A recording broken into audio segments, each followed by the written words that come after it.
ચકલીના તોફાની બચ્ચા। દૂર એક જંગલમાં મિન્ટુ નામની એક ચકલી રહેતી હતી। તેમના 3 બચ્ચા હતા, ચિંકુ, પિંકુ અને ટિંકુ। એ ખૂબ જ તોફાની હતા। દરરોજ કોઈના કોઈ સાથે તે ઝઘડો કરતા હતા અને તેમના ઘરના લોકો મિન્ટુ ચકલીના ઘરે તેમના બચ્ચાઓએ કરેલા તોફાનની શિકાયત કરવા આવતા હતા। એક દિવસ પિંકી એ મિન્ટુના ઘરે મિન્ટુના બચ્ચાઓની શિકાયત કરવા માટે આવે છે। પિંકી બોલી, આ જો તારા બચ્ચાઓએ શું કર્યું છે। મિન્ટુએ જોયું કે પિંકીના બચ્ચાને તેમના 3 બચ્ચાઓએ મળીને ખૂબ જ માર્યો હતો। તેને જોઈને મિન્ટુની આંખોમાં આંસુ આવી જાય છે। પિંકી બોલી, ચાલો બાળકો, આપણે ડોક્ટર પાસે જઈએ। એટલું કહીને પિંકી તેના બચ્ચાઓ સાથે ત્યાંથી ચાલી જાય છે અને મિન્ટુ તેમના બચ્ચાઓને લઈને ચિંતામાં પડી જાય છે। મિન્ટુ બોલી, આ દુનિયા ખૂબ જ જાલિમ છે। જો તમારે આ દુનિયામાં રહેવું હોય તો તમારે સમજદારીથી રહેવું જોશે। ત્યાં કાલુ કાગડો આવે છે અને કાલુ કાગડાને જોઈને બધા લોકો ચૂપ થઈ જાય છે, પણ કાલુ કાગડો એ મિન્ટુના મનની વાત જાણી લે છે। કાલુ કાગડો બોલ્યો, હું તારા મનની બધી વાત જાણી શકું છું। ચાલો બાળકો, તો તમે 3 વાંચવા માટે બેસી જાઓ, નહીં તો ટીચર તમને ખૂબ જ ખીજાશે। 3 બચ્ચાઓ સ્કૂલનો પ્રોજેક્ટ કરી રહ્યા હતા, પણ તેમનાથી એ પ્રોજેક્ટ થતો ન હતો। કાલુ કાગડો બોલ્યો, બચ્ચાઓ, જો તમે 3 ભેગા મળીને એ પ્રોજેક્ટ બનાવશો તો એ પ્રોજેક્ટ સરળતાથી બની જશે અને પ્રોજેક્ટ મોટો પણ બનશે અને સાથે સાથે સમય પણ ખૂબ જ ઓછો લાગશે। પછી બચ્ચાઓએ કાલુ કાગડાના કહેવા મુજબ 3 સાથે મળીને પ્રોજેક્ટ બનાવે છે અને થોડી જ વારમાં પ્રોજેક્ટ બનીને તૈયાર થઈ જાય છે। મિન્ટુ તેમના બચ્ચાઓનો પ્રોજેક્ટ જોઈને ખૂબ જ ખુશ થઈ જાય છે। કાલુ કાગડો બોલ્યો, જોયું ને મિન્ટુ, તારા બચ્ચાઓ ખૂબ જ હોશિયાર છે, બસ તેને સાચી સલાહ અને દિશાની જરૂર છે। ત્યાં જ કાલુના મગજમાં એક વિચાર આવે છે। કાલુ બોલ્યો, મારી પાસે એક તરકીબ છે। જો એ કામ કરી જશે તો તારા બચ્ચાઓ ખૂબ જ આગળ વધશે અને તેમને આગળનું જીવન પસાર કરવામાં કોઈ પરેશાની નહીં આવે। મિન્ટુ બોલી, જો આ વાત છે તો હું ગમે તે કરવા માટે તૈયાર છું। કાલુ કાગડો બોલ્યો, ના ના મિન્ટુ, તારે કંઈ પણ કરવાની જરૂર નથી। તારે બસ તારી મમતાને થોડીક ઓછી કરવી પડશે, પછી જો શું ચમત્કાર થાય છે। તું બધું જ કામ મારા પર છોડી દે। મિન્ટુને તો બસ તેમના 3 બચ્ચાઓને સુધારવા હતા। સવાર થઈ જાય છે અને કાલુએ 3 બચ્ચાઓ માટે થોડોક સામાન ભેગો કર્યો હતો। કાલુ બોલ્યો, થોડાક દિવસમાં વરસાદનું મોસમ શરૂ થવાનું છે અને મને ખબર પડી છે કે આપણા જંગલમાં ખૂબ જ વરસાદ પડવાનો છે અને હવે તમે 3 મોટા થઈ ગયા છો। થોડાક જ સમયમાં તમારા પર તમારા પરિવારની જવાબદારી વધી જશે। એટલા માટે અમે બંનેએ મળીને તમારા 3ની પરીક્ષા લેવાનું નક્કી કર્યું છે। પિંકુ બોલ્યો, શું પરીક્ષા છે મમ્મી? શું તું અમને 3ને ઘરની બહાર કાઢી નાખવાની છો? ચિંકુ બોલ્યો, ના ના મમ્મી, એવું ન કર। હવે અમે 3 ક્યારેય પણ કોઈને પરેશાન નહીં કરીએ। 3 બચ્ચાઓની વાત સાંભળીને મિન્ટુ ચકલી ભાવુક થઈ જાય છે। મિન્ટુ બોલી, અરે બચ્ચાઓ, તમે 3 તો મારા જીવના ટુકડાઓ છો। બસ હું તમને આ દુનિયામાં કઈ રીતે રહેવું એ શીખડાવવા માંગુ છું।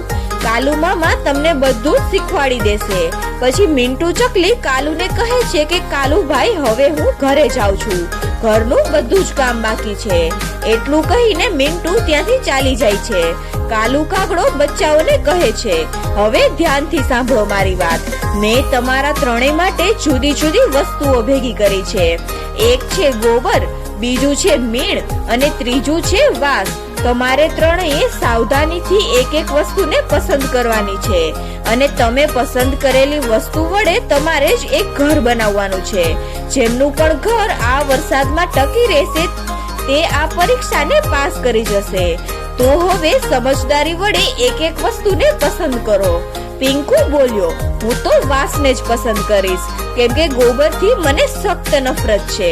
ચિંકુ બોલ્યો, હું તો ગોબર જ પસંદ કરીશ, કેમ કે ગોબર વડે ઘર બનાવવું સહેલું પડશે। ટિંકુ બોલ્યો, હું તો મીણ જ પસંદ કરીશ, કેમ કે મીણ વડે રમકડા બનાવવા મને ખૂબ જ પસંદ છે અને એ હું આસાનીથી કરી શકું છું, તો ઘર બનાવવામાં પણ મને સહેલું પડશે। કાલુ કાગડો બોલ્યો, તો પછી ઠીક છે, તમે ત્રણેય એક એક વસ્તુને પસંદ કરી લીધી છે. હવે તમારી પરીક્ષા શરૂ થાય છે અને વરસાદ આવતા પહેલા તમારે ત્રણેય ઘર બનાવીને તૈયાર રાખવું જોશે, નહીતર આ ભારે વરસાદને તમારે સહન કરવો પડશે. ચાલો હવે કામ શરૂ કરો. આટલું કહીને કાલુ ત્યાંથી ચાલ્યો જાય છે. પિંકુ બોલ્યો, ચાલો ભાઈઓ, આપણે ઘર બનાવવામાં લાગી જવું જોઈએ, નહીતર આ વરસાદને આપણે સહન કરવો પડશે. ટીંકુ બોલ્યો, હા હા, ચાલો ચાલો. ત્રણેય બાળકોએ પોતપોતાની વસ્તુને લઈને ઘર બનાવવાનું શરૂ કર્યું. ત્રણેય પૂરી મહેનતથી ઘરને બનાવતા હતા. થોડીક વાર પછી પિંકુ એ ચીંકુ પાસે આવે છે અને કહે છે કે મારી વાંસની લાકડીઓ થોડીક વજનવાળી છે, શું તું તેમને ઉઠાવવામાં મારી મદદ કરીશ? ચીંકુ બોલ્યો, નહીં નહીં, હું તારી કોઈ મદદ નહીં કરું. તે તારી જાતે જ વાંસને પસંદ કર્યું છે અને મારી પાસે એટલો સમય પણ નથી કે હું તારી મદદ કરી શકું. પિંકુ નિરાશ થઈ જાય છે અને તે મનમાં ને મનમાં વિચારવા લાગ્યો. પિંકુ બોલ્યો કે હું એક કામ કરું, હું ટીંકુ પાસે ચાલ્યો જાઉં, ટીંકુ મારી મદદ જરૂર કરશે. પિંકુ ઉડીને ટીંકુ પાસે ચાલ્યો જાય છે. ટીંકુ બોલ્યો, અરે પિંકુ ભાઈ, આ તમે અહીંયા શું કરો છો? પિંકુ બોલ્યો, મને વાંસની લાકડીઓ ઉપાડવામાં ખૂબ જ પરેશાની થાય છે, શું તું મારી મદદ કરીશ? ભૈયા, શું તું જોતો નથી કે મારે કેટલી મહેનત કરવી પડશે? મારે પહેલા આ મીણને ઓગાળવો પડશે, પછી જઈને હું તેમનું ઘર બનાવી શકીશ. મારું કામ તો તારાથી પણ જાજુ અઘરું છે. પિંકુ ટીંકુની વાત સાંભળીને વધુ ઉદાસ થઈ જાય છે. પિંકુ એ ત્રણેય ભાઈઓમાંથી સૌથી મોટો અને સમજદાર હતો. પિંકુ બોલ્યો, ચાલો કોઈ વાંધો નહીં, હું નાની નાની લાકડીઓથી મારા ઘરને બનાવીશ. આ વિચારીને પિંકુ તેમના કામમાં લાગી જાય છે અને ગમે તે રીતે 3 દિવસની અંદર ત્રણેય બાળકોએ પોતપોતાના ઘરને બનાવી લીધું હતું. ચીંકુ બોલ્યો, મેં ગોબર વડે તો મારું ઘર બનાવી લીધું, પણ હવે ગોબરને સુકાતા થોડાક દિવસો લાગશે. બસ હવે 2-3 દિવસ સુધી વરસાદ ન આવે. ત્યાં એક સૂચનકાર જંગલમાં આવે છે સૂચના આપવા માટે અને એ બોલ્યું કે સાંભળો સાંભળો, જંગલના બધા પક્ષીઓ સાંભળો. 2-3 દિવસ પછી જે વરસાદ આવવાનો હતો એ હવે આજે રાત્રે જ આવશે, તો બધા પક્ષીઓ પોતપોતાના ઘરને પાકું બનાવી લો અને તેમાં જ રહો. સૂચનકારની આ વાત સાંભળીને ચીંકુ ખૂબ જ ઉદાસ થઈ જાય છે. ચીંકુ બોલ્યો, અરે આ શું થઈ રહ્યું છે? મને જે વાતની ચિંતા હતી એ જ હવે થશે, પણ હવે હું કરી પણ શું શકું છું? મારે આ જ ઘરમાં રહેવું પડશે. ત્રણેય પોતપોતાના ઘરમાં ચાલ્યા જાય છે અને સૂચનકારના કહેવા મુજબ વરસાદ ચાલુ થઈ ગયો અને આ વરસાદના કારણે ચીંકુનું ગોબરનું ઘર ઓગળવા લાગ્યું. આ જોઈને ચીંકુ ખૂબ જ ડરી જાય છે. ચીંકુ બોલ્યો, અરે નહીં, મારું ગોબરનું ઘર તો ઓગળવા લાગ્યું, મારે જલ્દીથી આ ઘરની બહાર નીકળવું પડશે. જેવો ચીંકુ ઘરની બહાર આવે છે ત્યાં જ તેમનું ગોબરનું ઘર આખું ઓગળી જાય છે.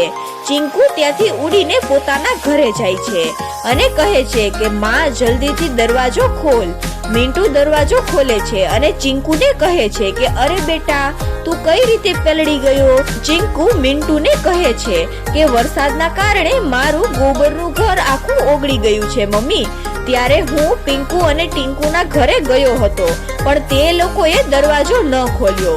મને સમજાતું નહોતું કે હું શું કરું, એટલા માટે હું સીધો તારી પાસે ચાલ્યો આવ્યો.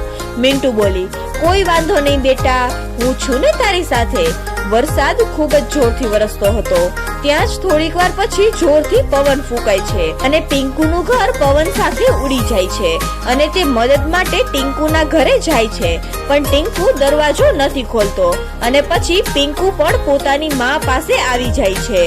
પછી સવાર થાય છે અને વરસાદ પણ બંધ થઈ ગયો હતો. ત્રણેય બચ્ચાઓ કાલુ કાગડા પાસે ઊભા હતા. કાલુ કાગડો બોલ્યો, બાળકો, તો હવે તમને સમજાઈ ગયું ને કે આપણે સંકટ પહેલા ગમે તેટલી તૈયારી કરી રાખીએ તો પણ કેટલીક વખત આપણે તેમાં ફસાઈ જઈએ છીએ, પણ આપણે હંમેશા એ સમય માટે તૈયાર રહેવું જોઈએ.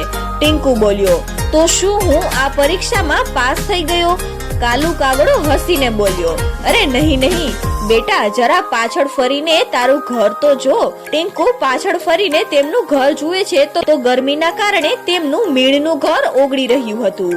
કાલુ કાગડો બોલ્યો, જોયું ટીંકુ, તે તારું ઘર બનાવવામાં કેટલી મહેનત કરી હતી, તો પણ એ એક દિવસ પણ ના ટક્યું. ત્રણેય બાળકો પોતપોતાના ઘરને જોઈને ઉદાસ થઈ ગયા. કાલુ કાગડો બોલ્યો, અરે બાળકો, ઉદાસ કેમ થાવ છો? તમારી પરીક્ષા તો હજી શરૂ થઈ છે. ત્રણેય બાળકો કાલુની વાતને સમજી ન શક્યા. પિંકુ બોલ્યો, મતલબ શું છે કાલુ મામા તમારો? કાલુ બોલ્યો, અરે બાળકો, પરેશાન ના થાઓ. હું તમને સમજાવું છું કે તમે ત્રણેય અત્યારે પોતપોતાના ઘર બનાવ્યા હતા, પણ હવે તમારે સાથે મળીને એક જ ઘર બનાવવાનું છે, અને એ પણ પહેલા જે વસ્તુનો ઉપયોગ કર્યો હતો એ જ વસ્તુનો ઉપયોગ કરીને. ત્રણેય બચ્ચાઓ કાલુની વાતને સમજી જાય છે અને કામ શરૂ કરે છે. એક લાકડીઓ વડે ઘરનું માળખું તૈયાર કરતો હતો તો એક ગોબર વડે ઘરને બીજી સાઈડથી તૈયાર કરે છે, અને એક ગોબરને ઘરની ચારે બાજુએ લગાવે છે, અને રાત સુધીમાં ત્રણેય બાળકો મળીને એક પાકું ઘર બનાવી લે છે. મીંટુ ચકલી એ ત્રણેય બાળકોનું કામ જોઈને ખૂબ જ ખુશ થઈ જાય છે, અને થોડીક જ વારમાં ફરીથી વરસાદ શરૂ થઈ જાય છે. ત્રણેય બાળકોએ મળીને જે ઘર બનાવ્યું હતું એ ખૂબ જ પાકું હતું, એટલા માટે આ ભારે વરસાદનો ઘર ઉપર કોઈ અસર ન થયો. પછી સવાર થઈ જાય છે અને ત્રણેય બાળકો ભેગા મળીને કાલુ મામા પાસે આવી જાય છે. પિંકુ બોલ્યો, કાલુ મામા, અમને અમારી ભૂલ સમજાઈ ગઈ છે. હવે અમે ત્રણેય ભેગા મળીને એક સારું જીવન પસાર કરીશું, અને જો ક્યારેય પણ કોઈને મદદની જરૂર પડે તો અમે તેમની મદદ ચોક્કસ કરીશું, અને જંગલમાં કોઈને પણ પરેશાન નહીં કરીએ. ચકલી બોલી, હવે સમજાણું ને બાળકો કે એકતામાં કેટલી તાકાત હોય છે. મીંટુ ચકલીને ખૂબ જ ખુશી થઈ, કેમ કે એના બાળકોને એક મોટી શીખ મળી હતી. પછી મીંટુ ચકલી અને તેમના ત્રણેય બચ્ચાઓ મળીને ખુશીથી રહેવા લાગ્યા. તો બાળ મિત્રો, આ વાર્તા પરથી આપણને શીખવા મળે છે કે એકતામાં જ સાચી તાકાત હોય છે. આપણે બધું જ કામ સાથે મળીને કરવું જોઈએ.